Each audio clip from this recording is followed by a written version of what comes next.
quite some time, we have described our church in our newsletter, our bulletin, and other promotional materials as being the positive voice of Christianity in McAllen. They told me that one day. They said, you know, it seems to me in coming to your services, you guys present a positive voice of Christianity. And in these times of when people seem to be so darn negative, I really like that we're known as being positive. So we truly are the positive voice of Christianity. So the next 3 weeks, I'm going to preach a series of sermons that I hope show very positive beliefs, because I believe that I personally have, and I believe this congregation has as well, a story to tell, a song to sing, and a message to bring. And these 3 sermons, this week, we're going to be talking about when bad things happen to good people. Next week, we're going to wonder a little bit. We're going to wonder why prayers sometimes seem to go unanswered. Why doesn't He answer my prayers? And then on the 3rd Sunday, we're going to wonder just a little bit further down the road, and we're going to wonder about life after death. Something I've been doing a lot of wondering about. And I suspect all of us do at one time or another. So we're going to bring that one out into the open as well.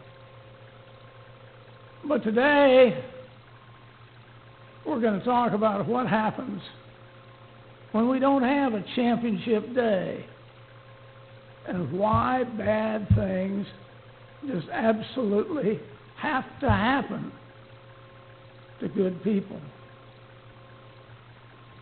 We always expect that everything in our life should just go so very well. But we need to remember that God didn't really promise us a rose garden, that everything would always come up roses. He didn't ever say that we won't get some weeds in the garden. He didn't say that when you pick those roses, look out, there's apt to be a thorn on the stem. He didn't say that. Everything is not always going to be just exactly the way we want to have it happen. We're sometimes going to be like that little boy who asks his mother, why do innocent people suffer and the wicked prosper? My wife actually wrote a book kind of on this subject, on Roxanne Finds God. What happens? Why do innocent people have to suffer? The little child asks his mommy. Why does God allow evil and suffering? Why doesn't He just do away with it, pardon me? In the study of theology, this wondering is called the theodicy question. We were taught in the seminary that theodicy would be the biggest area of counseling that we would give as pastors, and they were right. Theodicy is simply, why, God? And we all ask that. You've all asked it time to time. I know you have. You wouldn't be human if you hadn't asked God sometime, why? There's a sign that I saw some years ago, and I don't know if you've seen it or not. It says, when this day is over, I'm going to have a nervous breakdown. I've earned it. I deserve it. And nobody is going to deprive me of it. Well, we've all had days like that. And certainly St. Paul had many days like that. And even though he had gone through all those lives, those times with bad days, and saying that he could have bad days but yet good days, he wrote for us, I consider that the sufferings of this present time are not worth comparing with the glory that is going to be revealed to us. In other words, we're going to have such good times. There's really no time that is worth wasting on worrying about all these bad times. Just think about all these good times that God has planned in store for us in the future. And He does. And my friends, maybe that's one of the keys in dealing with bad days. Just think about the good times that are out ahead of us, because they're there. Paul says, the creation that waits with eager longing for revealing the sons of God. So he's saying to us, God is eager to reveal to you, to me, all of the good that has yet to come. And that's why sometimes you hear me pray in thanks for all that He has given to us in the past and the promises that are yet to come. Because, my friends, those promises are very, very real.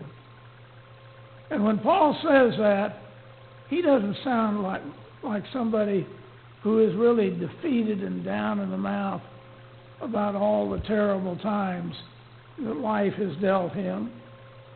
He really sounds to me like a guy who has had to deal with hard times, but he knows the good times are coming. Robert Schuller is a famous TV evangelist, and he wrote a book, and he called it Tough Times Never Last. And in that book, he describes some pretty tough times. He starts out describing his tough times during the worst depression that anybody has ever seen, and the terrible drought of the 30s on his father's home in Iowa. And there's some of us in this room who probably were in Iowa at that time, but many of us who were alive and well during that time, and we remember how tough it was during the late 30s and the 40s. And at the end of the account of Schuller's hardships, he writes a very mighty affirmation, one that you and I could well use. Tough times never last. Tough people do. Tough people do. How can we deal with life's hardships? Well, that's our question for today. And there may be a very simple formula for dealing with life's tough problems. There may be some simple little words that we can use that can just help us through those days. And I'm going to suggest to you a series of words that all start with the letter P, so they'll be easy to remember. And the first one is patience. Well, you know how most of us ask for patience. I want my patience and I want it now. We need to know that sometimes we actually grow as a result of having to wait.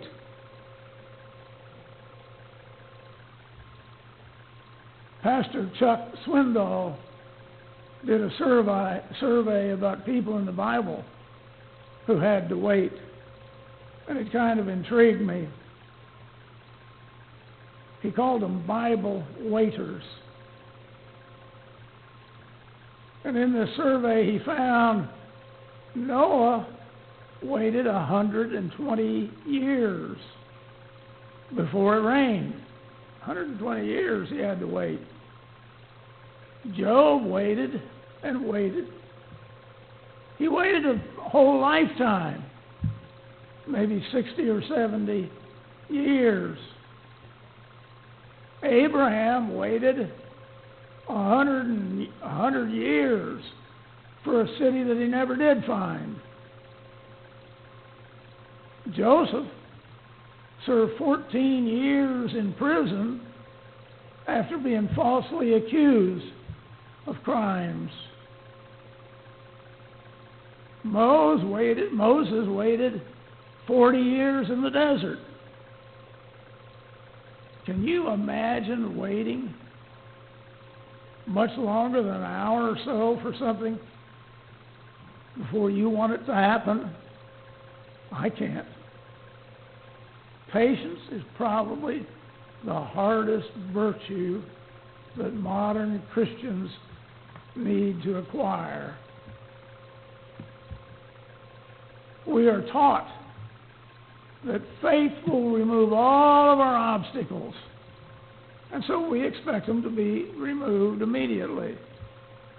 But sometimes God's timetable and your timetable are not on the same wavelength. It's really hard to have patience sometimes with God when He's got these eons and eons of time, and we only have a relatively short period of time compared to His. There are times in our life when we're at the end of our rope, and the absolute only thing we can do is to hang on.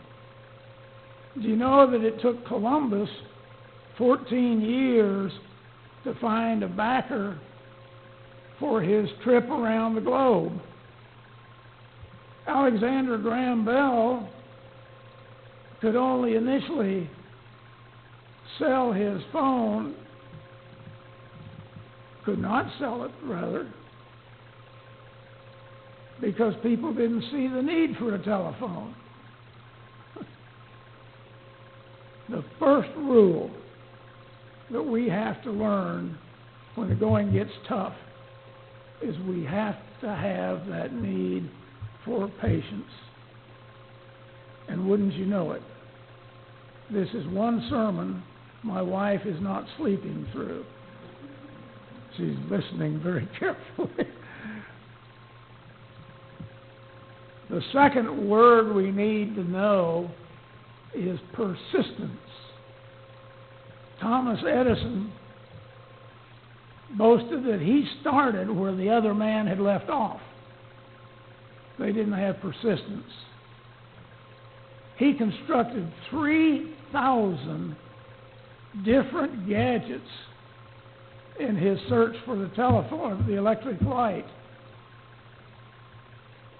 And yet in only two of the 3,000 cases that he developed was he able to develop a patent. But he kept working and working, following his leads. Charles Kettering remarked that to develop the new diesel engine, he tried one thing after another, one kind of engine over and over again after another, for nearly 6 years, until he found an answer that he was looking for. Artists and cartoonists usually draw many, many initial sketches over and over again before they begin to hone in on a finished product.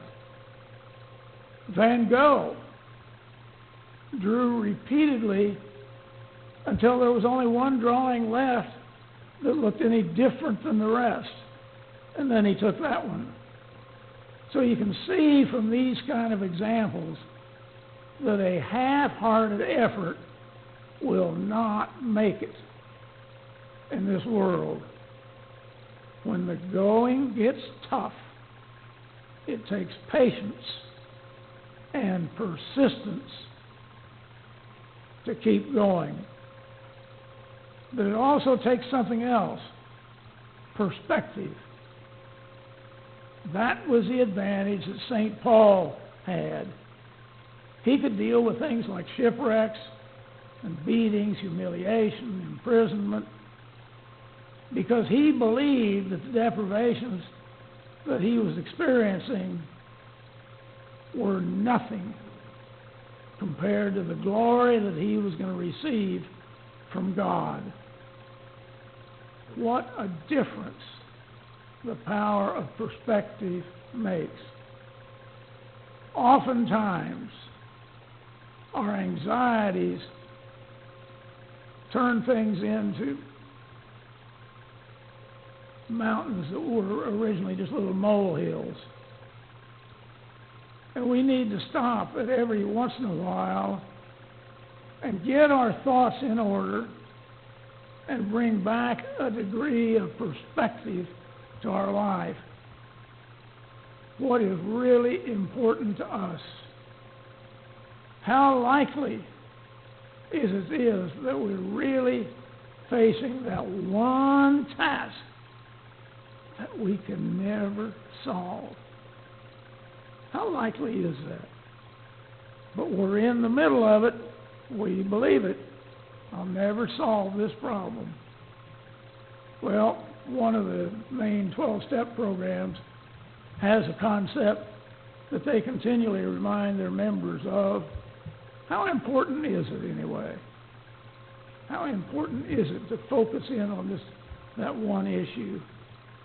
And I suspect if we ask ourselves that question when we're going through that day that's not a championship day and trying to get a perspective, how important is it? It will help us out. Well, we've talked about 3 of them. We've only got really one more and maybe another. The 3 we've talked about are patience, persistence, and perspective. The other major one is, you probably figured it out, prayer. Helps to pray when you're having a rough time. And it can be prayer that brings to us the proper perspective and then gives us the persistence.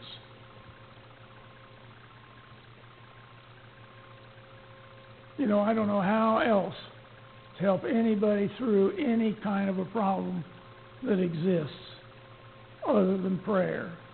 That's my standard answer for anything, is prayer. But it has to be a sincere prayer, and it has to be a prayer that makes sense. It has to be a prayer that matches with our real need, not just a real nice want. It has to be done with our mind and with our heart.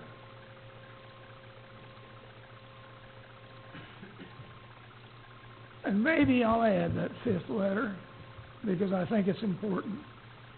The 5th letter, what starts with P, is perspiration. Got to put a little work there. God is not going to wave a magic wand. and just say, well, Max has prayed for this. This is what he wants. I think I'll give it to him. Or I think I'll make the little guy work a little harder. But he wants me to participate in whatever it is that he's doing with me and for me. I have a friend who has always said, my God never does anything to me. He does it for me. And my task is to stick around long enough and figure out what that is that he's going to do for me. Sometime in life, a key for something to work out is just to keep on working at it, to do our part, to not give up, to don't quit, to not expect God to wave that magic wand. The going may have been terribly rough for us in the past, and life may have become moderately better, but we may experience even more and a better life as we go through and experience more life. Paul tells us there's good things coming if we do these things, if we have faith in God, if we trust God, if we believe in God, if we have persistence, if we have the right perspective. Paul never lost his enthusiasm or his zeal. And it was a great faith that allowed him to keep on going and to be victorious. Patience, persistence, perspective, prayer, perspiration. Otherwise, literally just keep hanging in there, baby. Just hang in there every day. We don't have to live in the world where we're surrounded by bad things happening to us. We don't have to live in the world where there are nothing but negative comments. We can indeed live in a world where positive things happen in our life, where positive things happen to us, and where we realize what God has done, what God is doing, and what God will do for us. As people of faith, we have the assurance of what lies ahead for us in the future. A time when all of our questions are going to be answered. All of the great mysteries that lie out ahead will be revealed to us. They'll be turned into clarity. Every tear that we have will be wiped away. And yet, at the end, all may ask, why did bad things happen to good people? Mother Teresa says, when I die, God will have a lot of answering to do. Billy Graham also said, when I die and go to heaven, I'll spend the first 100 years just asking God questions. And I've often said when people ask me questions, I'll know the answer to that about 3 days after I've been planted. But until that day comes, whether it's 3 days in my case or 100 years in the case of Billy Graham's questions, we still have to deal with the bad and the seemingly unfair circumstances of this life. And we can do that. We can do that if we practice patience, persistence, perspective, prayer, and perspiration. Amen.